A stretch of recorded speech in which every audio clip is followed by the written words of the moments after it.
Hello, welcome back to my YouTube channel. എല്ലാവർക്കും പുതിയൊരു വീഡിയോയിലേക്ക് സ്വാഗതം. അപ്പോൾ ഇന്ന് ഞാനിവിടെ ഒരു വൈൻ ഉണ്ടാക്കുന്ന വീഡിയോ ആണ് എടുക്കാൻ പോകുന്നത്. ഗൂസ്ബെറി വൈൻ, നെല്ലിക്കയുടെ വൈൻ. അപ്പോൾ ക്രിസ്മസ് ഒക്കെ വരില്ലേ, അപ്പോൾ കുറച്ച് വൈൻ ഇട്ട് വെക്കാമെന്ന് കരുതി. ഇത് ഞാനിപ്പോൾ 3ാമത്തെ തവണയാണ് വൈൻ ഉണ്ടാക്കുന്നത്. മുന്നേ 2 തവണ ഉണ്ടാക്കിയിട്ടുണ്ടായിരുന്നു. ആദ്യം മുന്തിരി വൈനും പിന്നെ നെല്ലിക്കയുടെ വൈൻ. പിന്നെ നെല്ലിക്കയുടെ വൈൻ മുന്തിരിനേക്കാളും കുറച്ചുകൂടി ഇഷ്ടപ്പെട്ടതുകൊണ്ട് വീണ്ടും നെല്ലിക്കേൻ്റെ വൈൻ തന്നെ ഉണ്ടാക്കാമെന്ന് കരുതി. അപ്പോൾ എങ്ങനെ ഉണ്ടാക്കുന്നതെന്ന് നോക്കാം.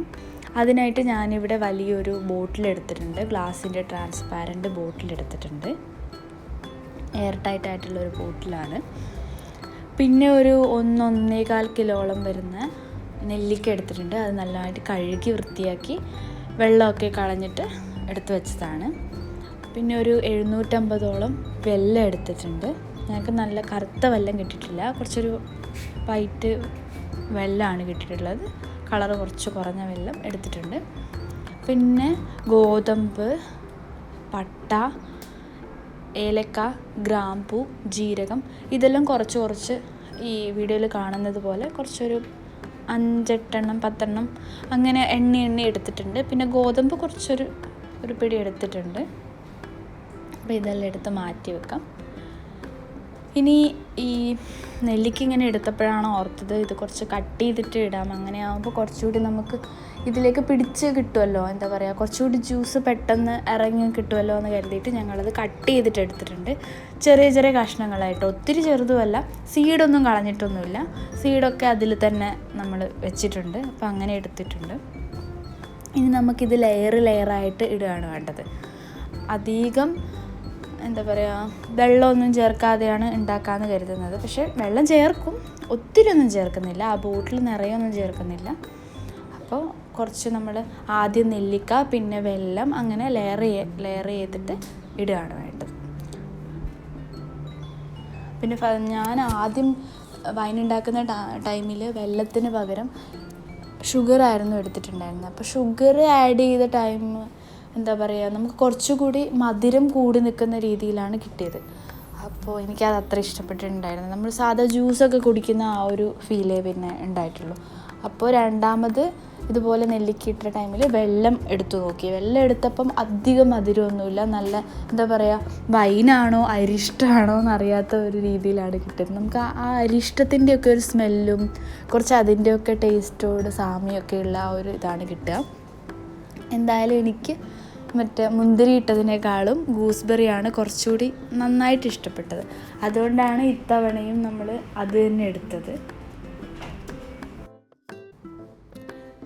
അങ്ങനെ എടുത്തു വച്ചിട്ടുള്ള എല്ലാം നമുക്ക് ഇതുപോലെ ലെയർ ചെയ്ത് ഇട്ട് കൊടുക്കാം.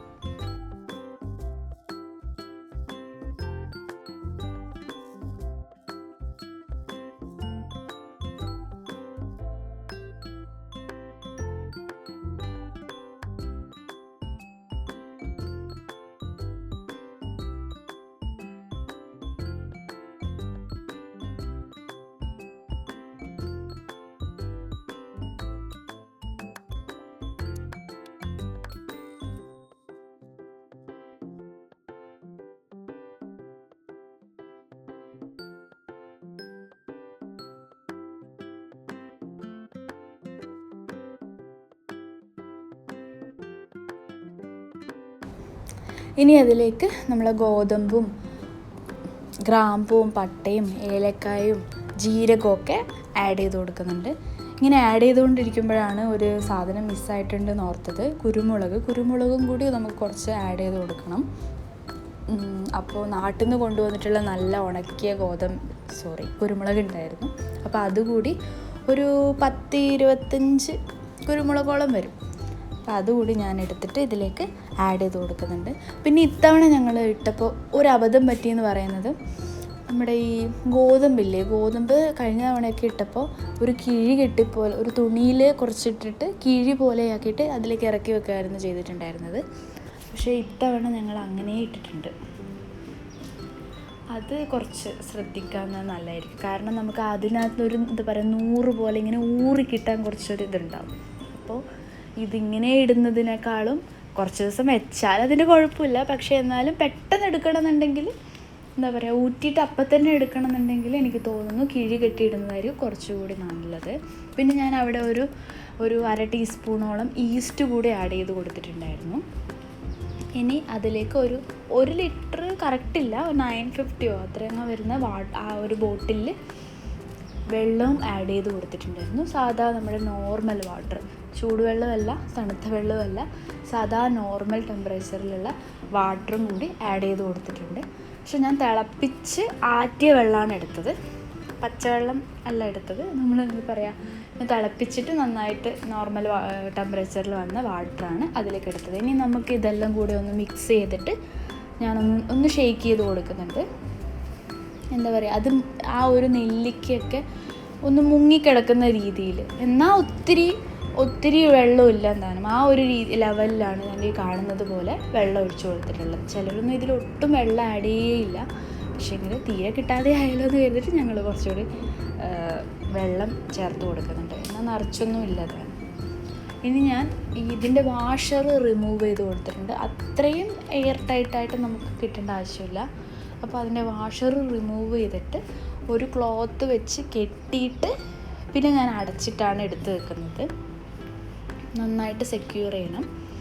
പിന്നെ ഇതങ്ങനെ എന്താ പറയുക, സൺലൈറ്റൊക്കെ നല്ലോണം കിട്ടുന്ന രീതി അങ്ങനെയുള്ള ഇടത്തു നിന്ന് മാറ്റിയിട്ട് കുറച്ചൊരു നമുക്കിപ്പോൾ ഇവിടെ ഇരുട് പിടിച്ച റൂമൊന്നുമില്ല, എല്ലാവിടെയും നല്ല വെളിച്ചമാണ്, എല്ലാവിടെയും ഗ്ലാസ്സും ഇതൊക്കെ ആയതുകൊണ്ട് നല്ല വെളിച്ചമുണ്ട്. എന്നാലും ഉള്ളതിൽ കുറച്ച് ബെറ്ററായിട്ട് ഞാനിവിടെ നമ്മുടെ കിച്ചണിൻ്റെ കബോർഡിൻ്റെ മേലെയായിട്ട് നമ്മുടെ എന്താ പറയുക, പാക്കറ്റൊക്കെ ഉണ്ടാവില്ലേ, അതൊക്കെ വെച്ച് കവർ ചെയ്ത്, എന്നിട്ട് മേലെ കവർ ചെയ്തിട്ട് സൺലൈറ്റൊന്നും അധികം കിട്ടാത്ത രീതിയിലാണ് എടുത്തു വയ്ക്കുന്നത്. പിന്നെ ട്രാൻസ്പാരൻ്റ് ആയതുകൊണ്ട് തന്നെ എങ്ങനെയാണെന്നുള്ളത് നമ്മൾ ഇങ്ങനെ ഇളക്കി കൊടുക്കേണ്ടതെന്ന് ആവശ്യമില്ല. ഇങ്ങനെ ജസ്റ്റ് ഞാനിവിടെ പുറത്തുനിന്ന് ഇങ്ങനെ എടുത്ത് വെച്ചിട്ട് നോക്കും. ഞാനിപ്പോൾ വിചാരിക്കുന്നത് ഒരു 10-40 ദിവസം കഴിഞ്ഞിട്ട് ഓപ്പൺ ചെയ്യാമെന്നായിരുന്നു. അങ്ങനെ എടുത്തു വെച്ചു. ഇതിപ്പോൾ ഞാൻ എടുത്തിട്ടുള്ളത് ഏകദേശം കറക്റ്റ് കലണ്ടറിൽ നോക്കുമ്പോൾ 45 ഡേയ്സ് കഴിഞ്ഞതിന് ശേഷം ഞങ്ങളുടെ വയലിൻ്റെ അവസ്ഥ ഇതാണ്. അപ്പോൾ അതിനിടയിലൊക്കെ ഞാൻ ഇടയ്ക്കിടയ്ക്ക് എടുത്ത് നോക്കുന്നൊക്കെ ഉണ്ടായിരുന്നു. ഒരു 10 ദിവസം 15 ദിവസമൊക്കെ കഴിയുമ്പം എടുത്തിട്ട്, എനിക്കൊരു സ്വഭാവമുണ്ട്, ഇങ്ങനെയുള്ള സാധനങ്ങളൊക്കെ വെച്ചിട്ടുണ്ടെങ്കിൽ അതിൽ വല്ല പൂപ്പൽ വന്നിട്ടുണ്ടോ, വല്ല പുഴു വന്നിട്ടുണ്ടോ, അങ്ങനെയുള്ളതൊക്കെ നോക്കും. പക്ഷേ ഈസ്റ്റൊക്കെ ഇടുന്നത് കൊണ്ട് ഒന്നും വരില്ല. പക്ഷേ എന്നാലും ഞാൻ ഇടയ്ക്കിടയ്ക്ക് എടുത്ത് നോക്കുമായിരുന്നു. പക്ഷേ ഇത് നമ്മുടെ ഭരണി പോലുള്ള പാത്രമൊന്നുമല്ലല്ലോ, ട്രാൻസ്പാരൻ്റ് ആയിട്ടുള്ളതായതുകൊണ്ട് നമുക്ക് പുറത്തുനിന്ന് തന്നെ എല്ലാം കാണാൻ പറ്റും. അപ്പോൾ അങ്ങനെ ഒന്നുമില്ല, നല്ല ക്ലിയർ ആയിട്ട് നമുക്ക് കിട്ടിയിട്ടുണ്ട്. പക്ഷേ ഇതിൻ്റെ കളറ് ഞാൻ നേരത്തെ പറഞ്ഞില്ലേ, ഗോതമ്പ് ഇടുന്നത് കിഴി കെട്ടിയിട്ടല്ലാത്തത് കൊണ്ടാണ് നമുക്ക് കുറച്ചൊരു വൈറ്റിഷ് കളറായിട്ട് അത് ഒരു മിക്സായി കലങ്ങിയതുപോലെ കിട്ടുന്നില്ലേ. എക്സാക്റ്റ് നമ്മുടെ വൈനിൻ്റെ കളറൊന്നും അല്ലല്ലോ, ക്ലിയർ വാട്ടറായിട്ടല്ലല്ലോ.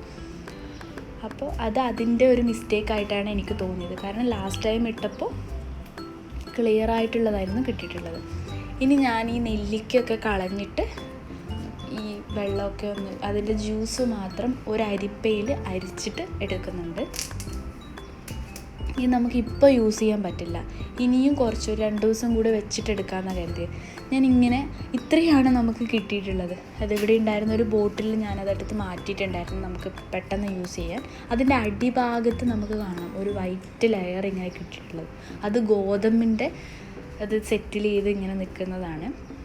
അപ്പോൾ ഇത് ഞാനൊരു 5 ദിവസം കൂടി മാറ്റി വെച്ചിട്ട് കിട്ടിയതാണ്. ഇപ്പം നല്ല ക്ലിയർ ആയിട്ടുള്ള നല്ല അടിപൊളി വൈന് കിട്ടിയിട്ടുണ്ട്. ഇത് നമുക്ക് വീട്ടിലെല്ലാവർക്കും ട്രൈ ചെയ്ത് നോക്കാവുന്നതാണ്. ഒരുപാട് ഹെൽത്ത് ബെനിഫിറ്റ്സൊക്കെ ഉള്ളതാണ്. നമ്മുടെ ഡൈജഷനും സ്കിന്നിനും കുറേ വൈറ്റമിൻസൊക്കെ അടങ്ങിയതാണ്. അപ്പോൾ ഇടയ്ക്കൊക്കെ വീട്ടിലെല്ലാവരും ഇതുപോലെ ട്രൈ ചെയ്ത് നോക്കുക. അപ്പോൾ എല്ലാവർക്കും അടുത്ത വീഡിയോയിൽ കാണുന്നത് വരെ അഡ്വാൻസ് ഹാപ്പി ക്രിസ്മസ്.